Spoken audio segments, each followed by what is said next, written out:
Dr.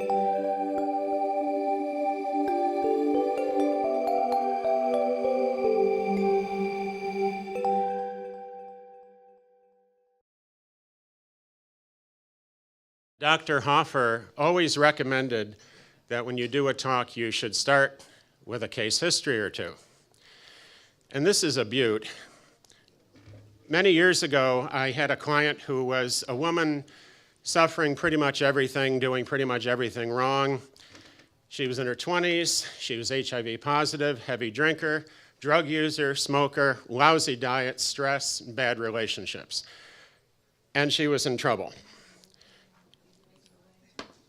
To her credit, she lowered her drug and alcohol use considerably, but she kept smoking. She ate a poor diet, stayed poor. She was under a lot of stress, stayed pretty stressful. I mean, being HIV positive would qualify as a stress in itself. She took multivitamins irregularly, but there's one thing she did really well. She took a lot of vitamin C regularly for 2 decades.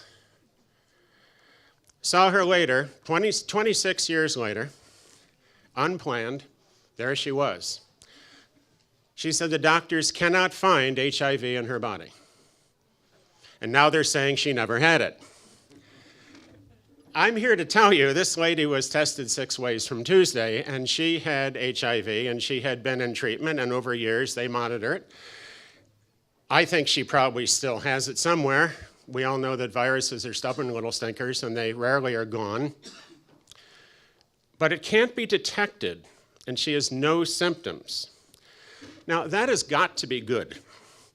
That's just plain interesting, at least interesting, and I think it's uplifting. Will Rogers put it well, you don't have to argue with people, just show them. Of course, he was from Oklahoma. Out in California, it was Robert Fulton Cathcart III, an orthopedic surgeon, who would end up treating AIDS patients with an astonishing amount of vitamin C, 200,000 milligrams a day. And doing that was so effective that word got around because Cathcart's patients were living longer, much longer than they're expected to, and had very, very few, if any, symptoms.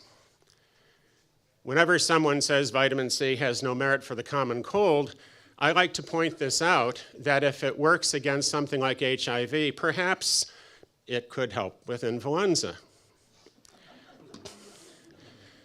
Now, this is the paramount paper on the subject of treating AIDS with vitamin C. Note the date. For those of you who are not from the United States, no doubt you are noticing a tremendous amount of media coverage over some rather trivial matters lately. This never happens in the United States at all. This is unusual. Normally, the airwaves are full of news about how you can treat HIV-positive people with high doses of C. Like Pinocchio, I think my nose will hit the microphone in a minute. I have another case history of sorts, and I'm very familiar with this one. Fortunately for me, Linus Pauling wrote Vitamin C, the Common Cold and the Flu in 1976, just in time for me. My son was born the following year. For that, I thank Dr. Pauling. And we followed his advice. People have criticized Linus Pauling, but I always tell my students that, the funny thing about Pauling's critics is that they seem to have 2 fewer Nobel Prizes than Linus did.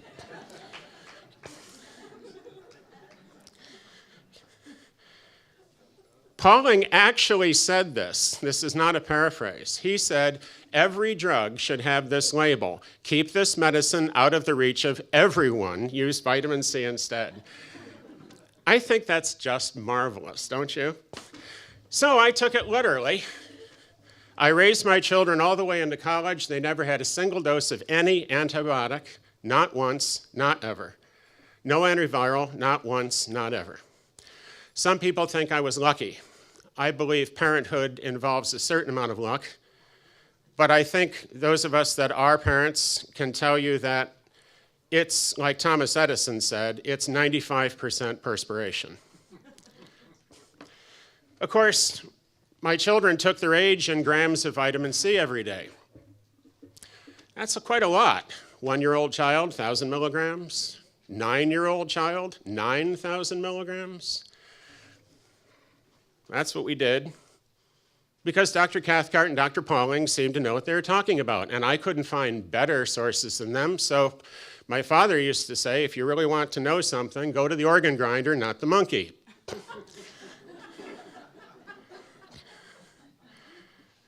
So there it is. By age 10, they're taking 10,000 milligrams of C a day. I'm not making this up, and neither were Dr. Pauling or Dr. Cathcart. They were getting it from Frederick Robert Klenner of Reidsville, North Carolina, a name that keeps coming up, and for good reason. We owe Dr. Klenner a lot. When my kids were sick, they followed Dr. Cathcart's advice. And they took oral vitamin C to saturation, which is indicated by bowel tolerance. Now, when I speak to students, when I speak to the public, I tell them that bowel tolerance means exactly what you think it means. When Abram Hoffer would have children as patients, he'd want them to improve their diet. If they had ADHD, they needed to. So the child would be sitting there, and Abram would lean over and say to the child, "No junk." Abram said every child knew exactly what he meant. Well, that was easy. Doctors say they only have 5 or 6 or 8 minutes for a visit. No junk, 2 words.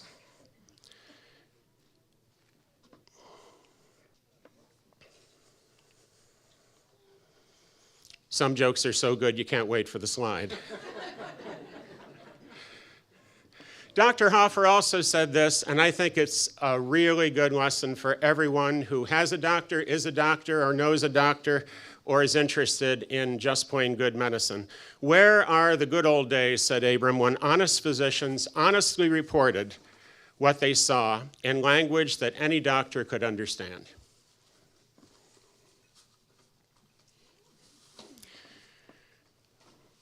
This idea is not new. Using high doses of vitamin C has been going on for decades, and it is probably the most unacknowledged successful research in medicine.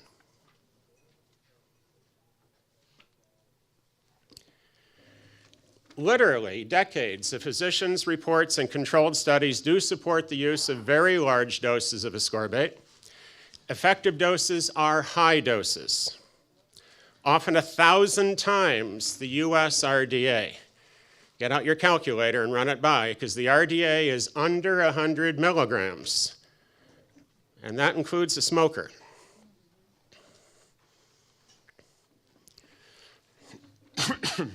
You might say, well, that's standard. Well, so is minimum wage. You might get by on it, but just barely. And as a parent, I would say just try raising a family on it. Who in their right mind would want to get by with minimum wage, and who in their right mind would want to get by with 100 milligrams or less of vitamin C? Now, it is a cornerstone of medical science that dose affects treatment outcome. This is obvious to everyone who knows of, researches in, or sells for the pharmaceutical industry. Abram said to me once, you should write a paper on what happens if you treat a bacterial disease with 500 units of an antibiotic. Now, I used to milk cows many years ago, part of my sordid history that makes me such an engaging speaker. And I personally administered antibiotics to cows with mastitis. It was part of the job. At that time, we'd give them 1 million units, which is kind of a lot in 1978. Sometimes 2 million units. And sometimes those cows did not survive. No veterinarian would have said to me, well, since you only gave 500 units, that's okay. We always gave the right amount, and even that high amount didn't work. So with vitamins, how do we expect 500 milligrams of vitamin C in a study to have anything to do with acute hepatitis when we know from Dr. Cathcart's papers that it takes tens of thousands of milligrams and possibly over 100,000 milligrams a day. Most vitamin C research has used low doses, inadequate doses, and obviously these experiments are being set up to fail. Low doses do not get clinical results. That's all there is to it. Can I get some water? Now let's talk about the tolerable upper intake, or UL. For vitamin C, it is a somewhat funny 2,000 milligrams a day. And what's really interesting is how quickly that tolerable upper intake is sort of converted in the minds of the public into upper limit.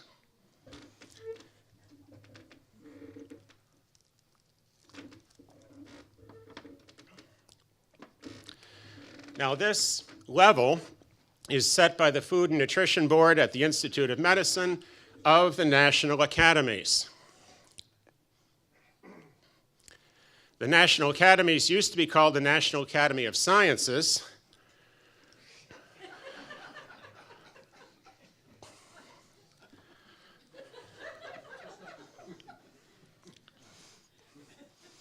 I bet you've been to a lot of conferences and nobody ever used the phrase oxymoronic laughter before.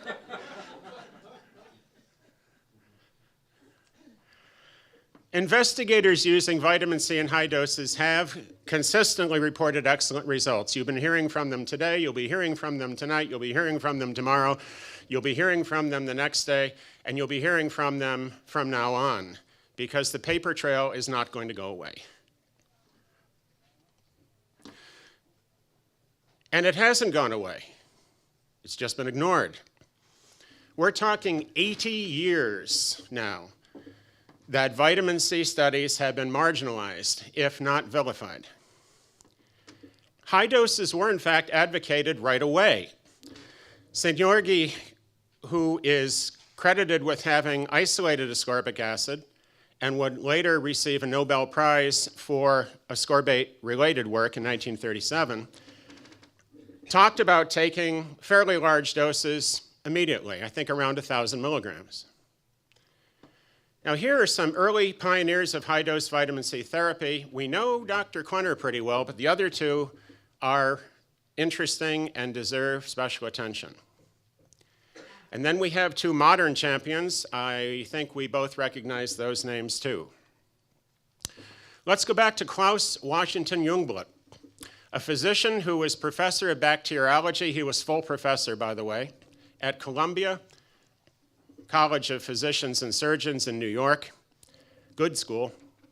He was a well-known and acknowledged pioneer in the field of polio therapy, and he advocated vitamin C as an antiviral and an antitoxin.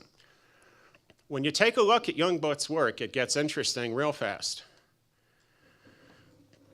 He saw vitamin C as an antiviral. He saw vitamin C as prevention and also a treatment for polio, and he published on this in 1935. And there is that seminal paper. That has pretty much been ignored. I had a student at a university who came up to me and said, "This is very interesting. I'd like to do a paper on vitamin C and polio and tease out all of Jungeblut's work and any related work." And I said to her, "Well, you know, you're going to get some opposition in the department for this, so you better do a good job." I said, I think you can probably find around 15 good papers, and you should be able to make an interesting case for it. Well, she did a real good job, and the department chairman said to me once, he described this student as a dial tone, literally, because she had lighted on this particular topic. A remarkably narrow-minded, unscientific, and I think politically incorrect way to describe any student who is looking at literature and thinking for themselves. And this is what you find if you look for Jungeblut. All of this before Pearl Harbor. What's especially noteworthy here is that at this time we had a president in the United States who had polio. You would think that somebody would have connected the dots. Time magazine did a study on September 18, 1939, reporting that Jungeblut studied the 1938 Australian polio epidemic and said that low vitamin C status was associated with the disease. Fast forward to a wonderful physician, a Greek physician living in Australia, Archie Kournikos, remember him? And his wonderful book, Every Second Child. Vitamin C has never caused polio, unlike the live oral vaccine, which has. Now, I'm very happy that Dr. Sabin invented the oral vaccine, because when I was a little boy, they marched me down the hall of the nurse's office for polio vaccination. I was terrified they were going to stick that darn needle in me. And we got there, and they gave me a sugar cube. And I thought, this is to keep me quiet while they stabbed me with the needle. But they let me go. Eat this. And I left. So Dr. Sabin, I have no argument with him as a compassionate doctor. But the fact of the matter is that the oral polio vaccine, according to certain authorities, one of them, Dr. Jonas Salk, remember him? Dr. Salk said that since 1960, the oral polio vaccine was the sole cause of polio in the United States. Salk and Sabin did not get along. Whatever happened to vitamin C therapy for polio? What happened? What happened to Dr. Jungeblut? Why didn't anybody follow this up? Jungeblut actually used very low doses. Sabin went in there and replicated it. But he used even lower doses. Now, I've told many an undergraduate that that does not constitute a replication. If I have to pay, say, $80,000 for, say, a sports car, and you go and you get that same sports car for $7,000, something is wrong. Either I overpaid or you're buying a hot vehicle. So we're not really replicating. The circumstances are not the same. And yet Sabin's work has been taken as basically the benchmark, very quietly, insidiously, in fact. But even with the low doses he used with monkeys, Jungeblut made the correct conclusion, and here it is.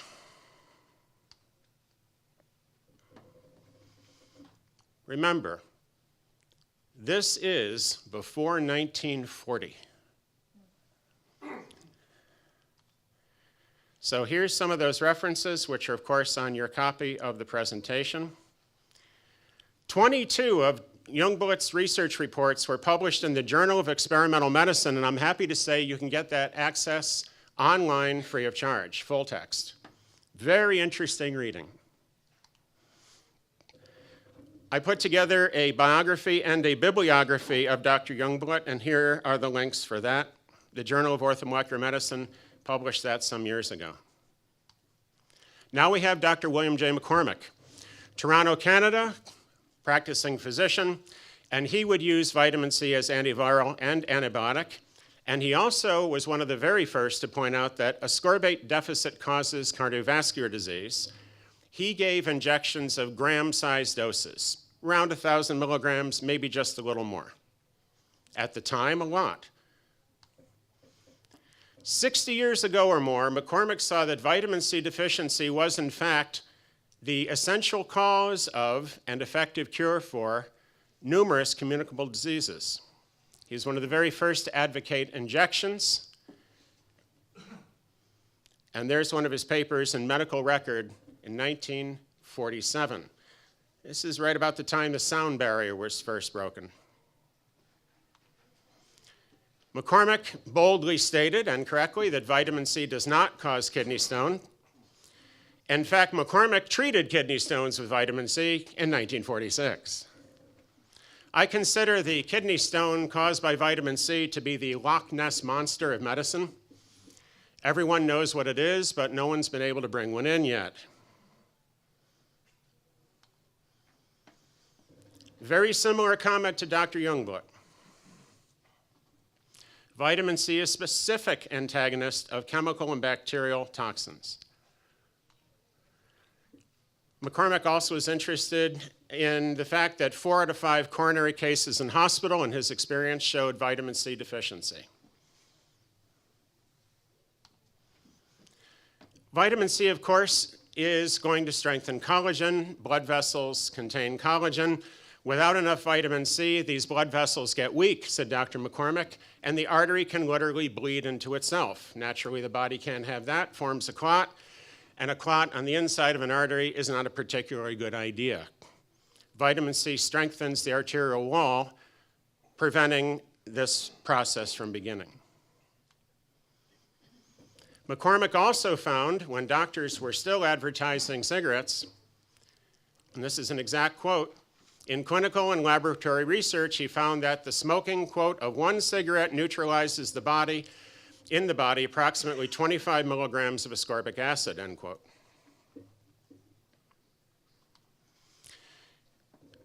And that's how cigarettes are involved in causing cardiovascular disease. One of the ways is that it weakens the collagen, and you can't afford to have weak collagen in your blood vessels. 3 decades later, Linus Pauling and Matthias Rasch would go on to demonstrate how vitamin C was actually a solution to cardiovascular disease. Here are 2 of their papers, both from the Journal of Orthomolecular Medicine, 1991 and 1992. A review of Dr. McCormick's life and work and his bibliography is at this link here. Then there's Dr. Klenner. In North Carolina, Reidsville, North Carolina, small town. Although he was in general practice, Klenner was in fact a board-certified chest physician. He was a graduate of the Duke University School of Medicine. And vitamin C was used by Dr. Klenner as an antibiotic, an antiviral, and an antitoxin. And he was pretty much the first to give really high doses, really large injections of vitamin C. And there's the number. Klenner treated patients with injections of vitamin C ranging from approximately 350 to 1,200 milligrams of vitamin C per kilogram per body weight per day. Working that out to the average adult, it's somewhere between 20 and 35,000 milligrams a day for the lower amount. And a very Robert Cathcart-like 70 to 120,000 milligrams a day for an adult. Klenner was successful. He treated polio, pneumonia, and other serious infectious diseases, and was largely ignored. He also showed up just what a big public relations problem vitamin C has. It's too good for too many things. There's some of the things. A critic can look at that and say, oh, wait a minute. And yet we know in the human body that there's really not that many nutrients and there's a whole lot of chemical reactions. And it's common for a vitamin, or a coenzyme like a vitamin, to be involved in dozens or even hundreds of things. That's the way the body works. So I would suggest that the reason one vitamin can seem to cure so many things is because a deficiency of one vitamin can cause so many things.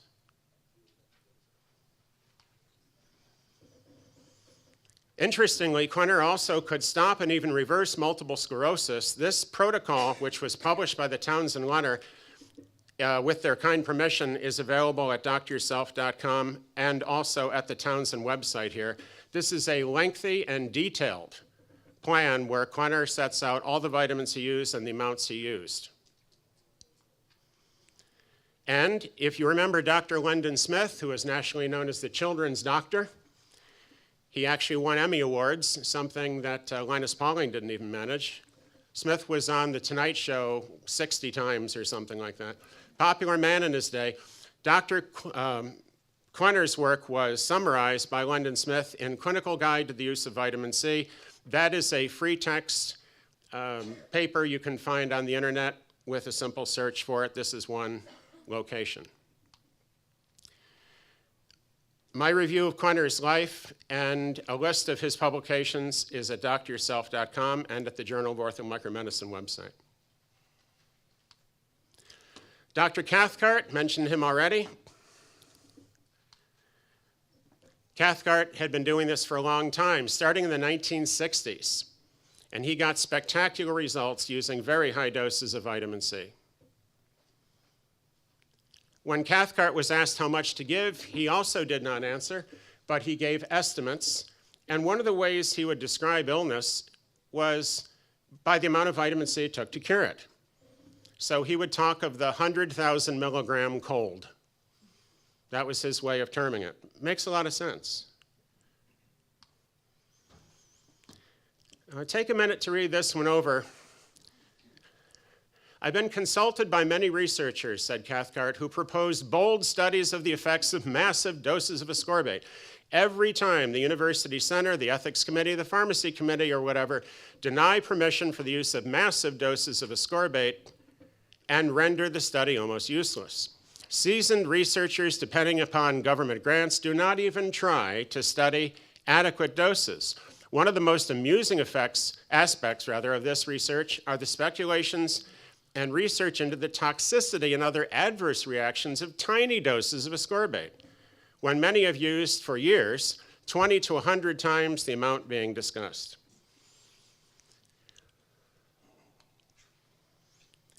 If there's one paper you want to read by Dr. Cathcart, this is it, in Medical Hypotheses in 1981, vitamin C, titration to bowel tolerance, etc.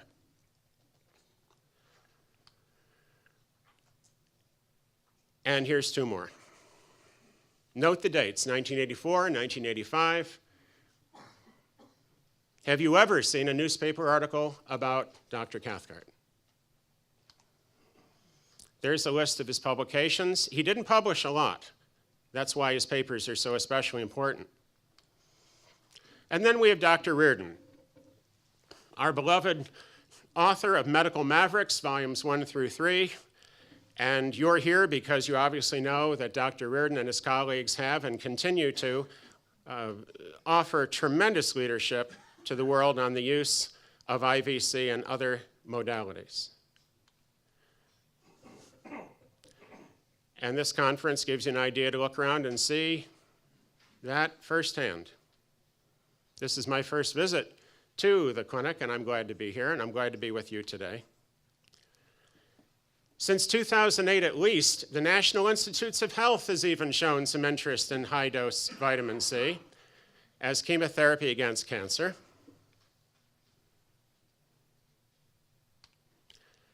But it was 62 years ago that Dr. William J. McCormick noted that persons with cancer are vitamin C deficient, and he actually measured it.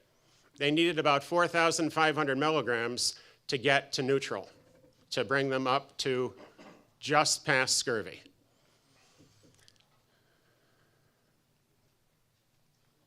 Interesting that it was published in the Archives of Pediatrics. I have a feeling that paper was hard to get published at all. And if you look at what's printed today, you might come to the conclusion that this is promising, but quite unproven.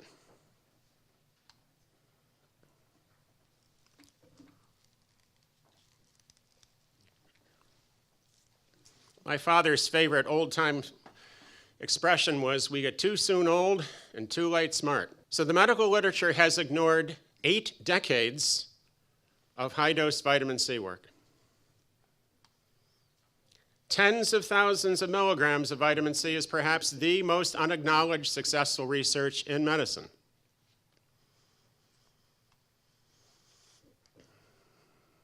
But it's time to be forward-looking. Just because it was ignored doesn't mean it's going to be ignored anymore. And every time you put forward a paper, a comment, a letter, treat a patient, do research, whatever it is you're doing, you are bringing forward an idea whose time had come a long time ago. And we're here, right now, with that opportunity right in front of us. Each person in this room, each person that you talk to.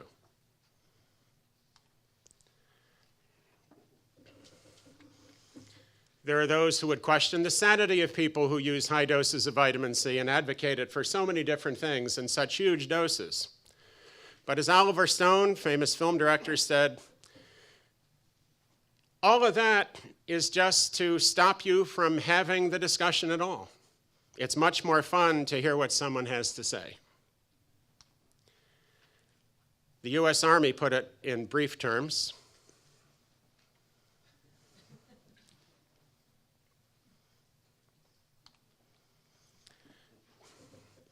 And there are other ways of saying it.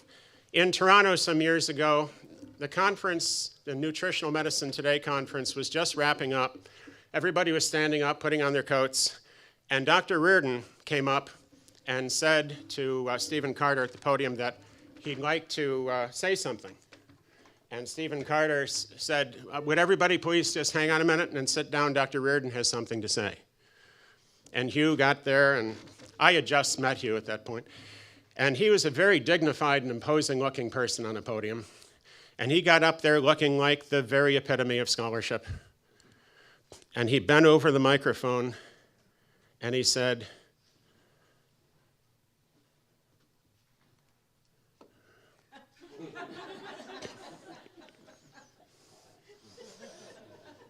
the room went wild.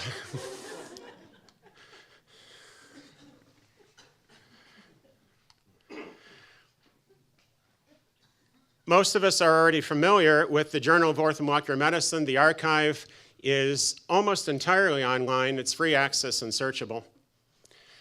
And you may not know about the Orthomolecular Medicine News Service. Hugh and I talked about this many years ago. Hugh wanted to make orthomolecular a household word. That's the very phrase he used with me. And he liked the idea of having a news service to put forward the positive approach to healing using nutrition, high doses of nutrients, and orthomolecular medicine in general. So the Orthomolecular Medicine News Service was founded, 13 years ago or so. It's non-commercial, it's peer-reviewed, and subscriptions are free. You can go to my website, dryourself.com, or you can go to orthomolecular.org and sign up for this press release feed. We've done about 200 of these releases over the years. The archive is posted and also free. And I'd like to point out that as editor of the publication, I welcome submissions. If you have something you'd like to write about, I'd like to read it. So if you have an idea, if you have something that you've experienced in your practice or research that you've done or something that you found in your own personal life, we publish reviews, editorials, commentaries on the news. Maybe you've seen something on the news and you'd like to make a rebuttal to it. This is the type of thing that we also publish. You can contact me through my website, which is dryourself.com.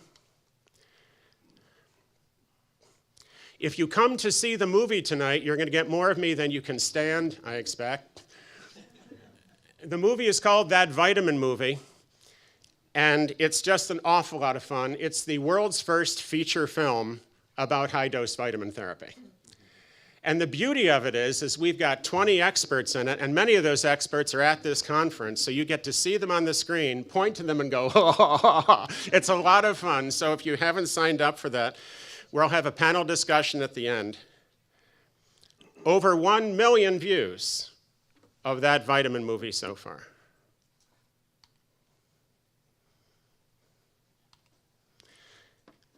We have time for a question or two?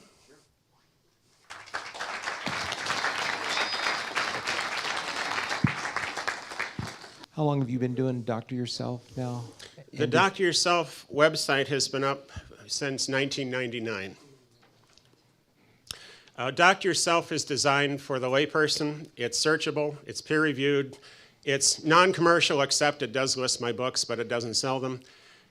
It's been very well received. We've gotten a lot of attention over the years, and I'm delighted to say that it has made the list of Quackwatch's non-recommended websites.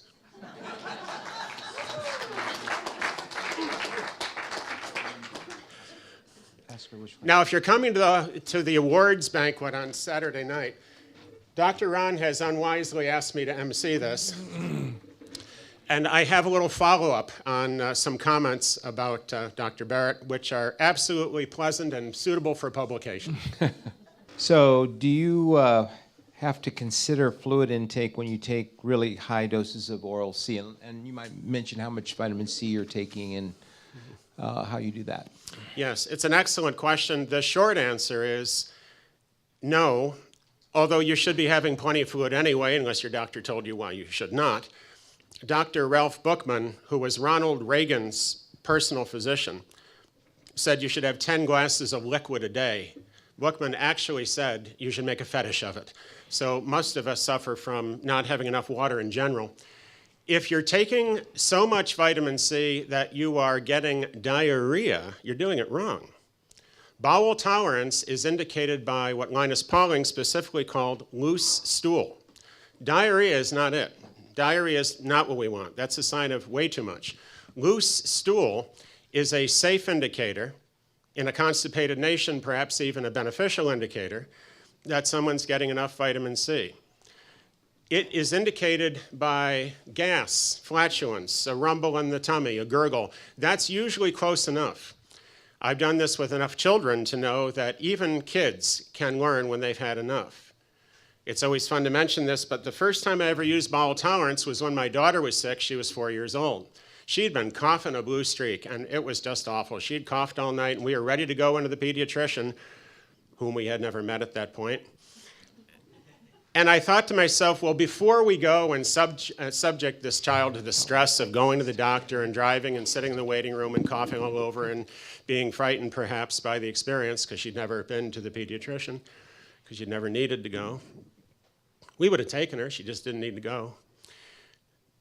What happened was I thought, well, Dr. Cathcart knows something, so I'll do what he said. And I gave her bowel tolerance levels of vitamin C, which was basically about 4,000 milligrams every 30 or 40 minutes. And she was 4.5.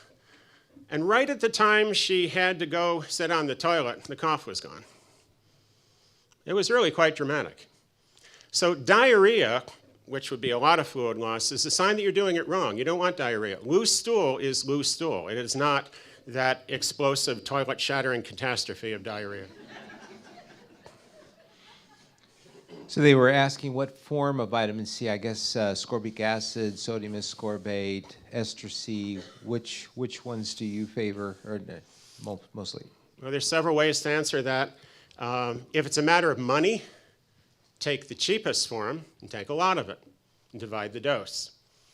Example, you go to a supermarket now, you might pay 50 cents or even $1 for an orange.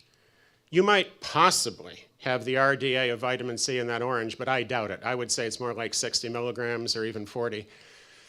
That's 50 cents or $1.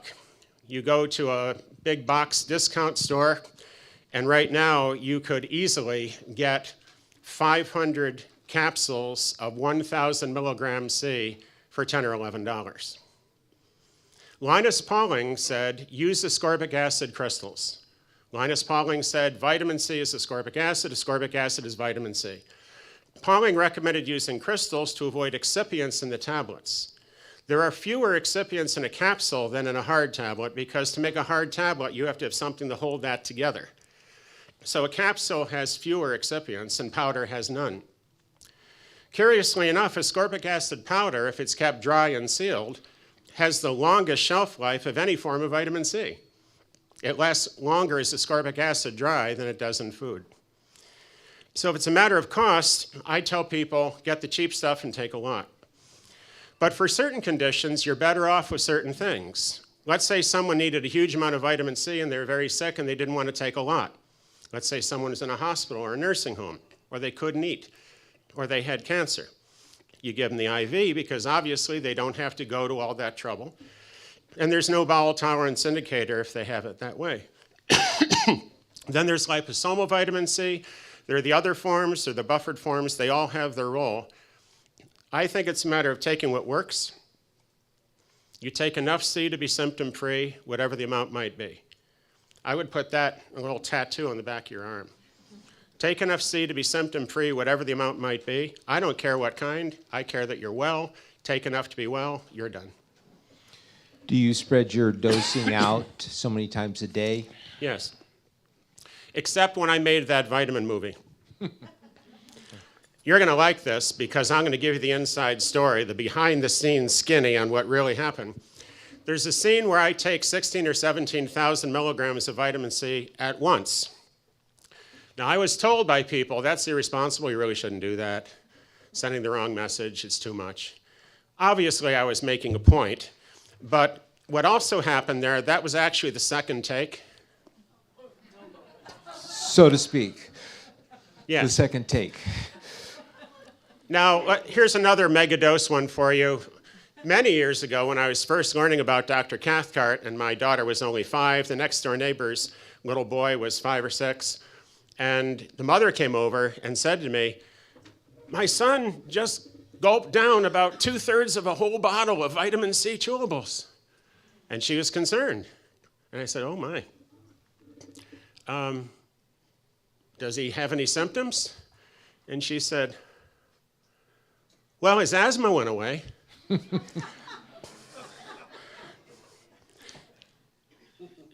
Dr. Klenner said vitamin C is the safest substance available to the physician.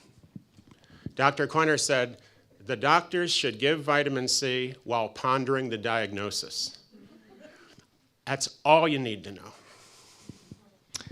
I can add a story to that. I did sit in with Dr. Riordan my first time when he invited me down to just shadow him. And at that time in my life, I had horrible mouth sores. These were not just little canker sores. They were huge herpetic sores. And they were painful. And I think I was having them that day. And he was telling several patients that high-dose vitamin C would control pain. And so I heard that. You know, you can cognitively hear something. And I thought, well, so I got back. I was an hour and a half drive back to Salina, and an hour and a half north of here. And I stopped at a drugstore and picked up vitamin C capsules, 500 milligrams, and I poured out 8 of them, which would be 4,000 milligrams. Now keep in mind, physicians are taught that drugs are dangerous and large doses of anything are dangerous. And so I looked at that. I knew Dr. Riordan I trusted him. I saw him prescribe it to a number of people. It was there in the store. I looked at those 8 capsules, and I thought to myself, I hope I don't die, and I took them. And I didn't. But I tell that story to let people know that when you approach a physician who has no experience, and it's hard to believe, but there are physicians who live in pretty sheltered lives as far as nutritional therapies, that to them is a scary dose. And so we're in a room here where everyone knows about high-dose vitamin C, but when you're talking with your patient, you kind of have to begin to try to understand it from their perspective, and sometimes going up slowly is not a bad idea. And the point should be finished with this comment to answer the question completely. Dividing the dose is absolutely essential.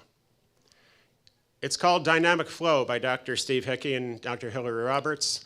And if you have vitamin C in very, very, very frequent doses, oral doses are remarkably effective. My story, to counter Ron's, anything you can quote, I can quote another one. Mm-hmm. We also went into the Orthomolecular Hall of Fame at the same banquet, and Ron's still upset that he didn't go in first. At any rate, when we're talking about dividing the dose, I had viral pneumonia a number of years ago, and it was really pretty serious. I had a friend who was an internist, and he said, "You have viral pneumonia, both lungs, you're very sick, here's an antibiotic." And I said, he said, "No, that's for the secondary infection. We can't do anything about the virus, but this is for anything that might be bacterial. Go home, stay in bed, here's some codeine cough medicine, just have good care at home." Well, all right. So I decided I had to do something, so while playing Scrabble with my wife one day, I figured Dr. Cathcart worked for my daughter, maybe it'll work for me. So I took 2,000 milligrams of vitamin C every 6 minutes during a Scrabble game. What's that, 20,000 milligrams an hour? After 3 hours, or 60,000 milligrams, my cough stopped, and my fever came down to 3 degrees in 3 hours. And I thought, wow, I've discovered something great and true and new. And then I read Dr. Cathcart more, and then I read Dr. Klenner, who was ahead of him by 20 years, and they had done exactly the same thing. And when I read Dr. Klenner now, it's just like what I and you have been told and what I and you have already seen. Anything that stands the test of time, it's worth keeping in mind. So divide that dose. Water-soluble vitamins in general, you divide the dose. Vitamin C in particular. You do the best you can When you're sick, I think you should literally take it constantly. This is an interesting question that I think a patient would probably ask, having heard this. They would say, can you take vitamin C to bowel tolerance to treat diarrhea? If the diarrhea is caused by a virus, yes. Yeah. So paradoxically, if someone has the stomach flu or whatever it is, if they take more C, it will go away. The simple test here, of course, is to try it and see. If you take more vitamin C and it goes away, then you're all set. Now, if you take more vitamin C and for any reason it gets worse, knock it off. It was many years ago that Dr. Richard Passwater, in one of the first real health zinger books I ever read back in the 70s, Super Nutrition, that's it. Dick Passwater said, one way to determine your vitamin level is to take some vitamins, see if you feel better, raise the dose, see if you feel better still, raise the dose, see if you still feel better, and if you don't, or if you feel worse, go back to the dose that got you the most results, and there you are. Now that sounds too simple to work, of course, but isn't that a therapeutic trial? Isn't that what doctors do all the time with drugs? Take some of these, they go to the sample bag, try some of these, tell me how you feel, adjust the dose later. Why don't we just do that with vitamins? And why don't we do that with 4-year-old kids? We have to break open that whole area. And that's why I love telling these stories, because it's being a parent and being a teacher, because I'm not a physician, I'm not an academic, I'm not a researcher. I'm coming at this from the education side. Another question about children. ADHD and the use of niacin and vitamin C together. Have you ever put those two together in use in children with cognitive problems? Oh yeah, Dr. Abram Hoffer led the pack on that. He treated a lot of kids with ADHD, and in addition to getting them on a no-junk diet, he would also give them niacin, and sometimes he'd give niacinamide. Vitamin C reduces, but does not eliminate, the flush symptom in most, but not all, people. Niacinamide doesn't cause a flush at all. That's why it's in most multivitamins and B-complex vitamins, because manufacturers do not want you complaining or returning the product. So niacinamide does not cause the flush. Niacin does. Vitamin C moderates that flush somewhat. Vitamin C is also good for kids with ADHD because kids with ADHD probably are not getting a vitamin C anyway, because most kids aren't getting enough vitamin C. And we take the precautionary principle here, or to quote my father, will this help? His answer would be, can't wait. Taking vitamin C is just a really good idea, and it's difficult for us to get over this idea that somehow there's a trick in here, there's a catch in here someplace. This high-dose thing, it's just waiting where it's going to explode.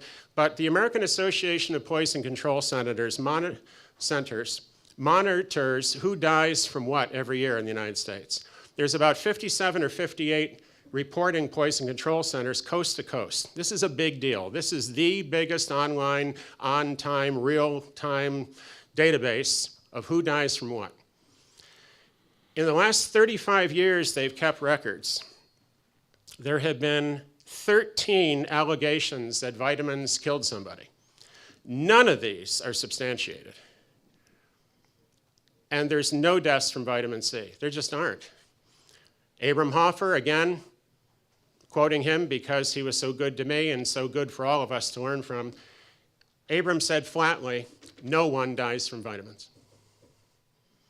And about the kidney stone thing, bear in mind, too, that vitamin C not only does not cause kidney stones, according to Dr. Emanuel Taraskin of the University of Alabama Medical School, Birmingham. Taraskin was a full professor. Taraskin said that vitamin C inhibits the bond between calcium and oxalate. So even though vitamin C causes you to excrete more oxalate, that's true, it also keeps it from binding with calcium, so you're not going to form a calcium oxalate stone. This last question here is, I think it kind of points out what I think is the important take-home message is ask, how much vitamin C powder do you use for gut health? And if the questioner is asking how much do you use, that answer is going to be your answer, right? Right. I take 18,000 milligrams of C a day in good health because that's what Linus Pauling took. And to use the joke twice, he has 2 more Nobels than I do. So it's not as funny the second time, is it? One thing people often bring up is that taking all that vitamin C is somehow going to mess with the ability of the body to maintain normal intestinal flora. And we need to take a step back there and just remind ourselves that vitamin C is a weak acid, and your stomach has a strong acid. You know anybody with bad case of reflux where they actually have that acid go up their throat? It hurts. It can even cause scarring. This is an acid that is at least 50 times stronger than ascorbic acid. So your body is designed to handle strong acids. So if people say to you, ascorbic acid is going to somehow harm your gut flora, that's not possible because your stomach acid would have already done that. And your stomach is set up to send down the material, and right as it enters into the small intestine, it's hit with that strong alkali, which neutralizes everything. So Linus Pauling pointed this out, and many others have as well, but it's worth restating. Vitamin C is a weak acid, and it's all but irrelevant in terms of how the bacteria flora go. How many people have ever been to a physician that always recommended that if you take an antibiotic, you also take yogurt or probiotic? How many people have heard their doctor, their own doctor, say that? I know you've probably said it to others, but how many people have heard that from their doctor? Yeah, there's only a small number of hands. Isn't that amazing? Yeah. Okay. Well, my point was that vitamin C is a dynamic concept almost, in that normally in nature the vast majority of organisms make their own vitamin C, and it's an automatic adjustment. We humans have to rediscover vitamin C for ourselves and understand that our daily dose may vary from one day to the next depending upon stress, depending upon diet, sleep, a number of factors, and our patients are going to vary quite a bit. So getting that idea across to patients who are used to working in a pharmaceutical model is difficult. They want to know the dose for the condition. And I think Cathcart came the closest by letting people know that in worst case scenarios you need to probably do this much, but even those are going to vary with each person. It varies from you day by day. It varies from you hour to hour. But taking enough C to be symptom-free is a good benchmark. And bowel tolerance, again, is not diarrhea. Bowel tolerance is a hint of the rumble, a hint of the loose stool. Pauling really had high regard for Cathcart, and I think this is one of the reasons. That's so elegant and so easy to manage right at home. Let's give a hand to Dr. Saul for a really nice presentation.